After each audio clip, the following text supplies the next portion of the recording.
కరీంనగర్ జిల్లా జమ్మికుంట మండలంలోని గండ్రపల్లి గ్రామంలో వింత ఆచారం వెలుగు చూసింది. గత కొద్ది రోజులుగా ఆ గ్రామంలో వరుస మరణాలు సంభవించడంతో ఆ ఊరి ప్రజలు కీడు వంటలు చేసుకుని తిన్నారు. దాదాపు 20 నుంచి 25 మంది ప్రజలు ఒకరి తర్వాత ఒకరు చనిపోతూ ఉండడంతో గ్రామానికి ఏదో అరిష్టం సోకిందని భావించి తెల్లవారుజామునే ఊరు బయట పరిసర ప్రాంతాలకు వెళ్లి అక్కడే భోజనాలు వండుకుని తిని సాయంత్రం వేళ ఇంటికొచ్చారు. అనాదిగా గ్రామానికి కీడు సోకినట్లయితే గ్రామ ప్రజలందరూ ఈ పద్ధతిని పాటించేవారు.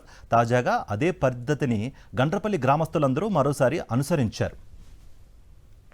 2 నెలలు 15 రోజులలో 25 మంది అనుక చనిపోయారు. అందుకే అయ్యగారులను అడిగితే ఇటు వంటలకి పోవాలి, ఊరికి పెట్టి బయటకు పోవాలి రోజు అని చెప్పిన వాళ్ళే. పొద్దున 6 గంటలకు వచ్చినాం, మళ్ళీ సాయంత్రం చీకటి పడంగా 6, 6:30కు మళ్ళీ ఇంట్లో చేరుకోవాలని ఉండే. పొద్దున లేసుడుతోటే ఊడ్చుడు లేదు, చల్లుడు లేదు. బయటకు వచ్చే ఎవరు భూముల కాడికి వాళ్ళు ఊరు బయటకు పోయి వండుకొని తిని రావాలని చెప్పి అన్నాడు. 25 ఏళ్ళ కిందనే ఒకసారి ఇట్నే చేసారు.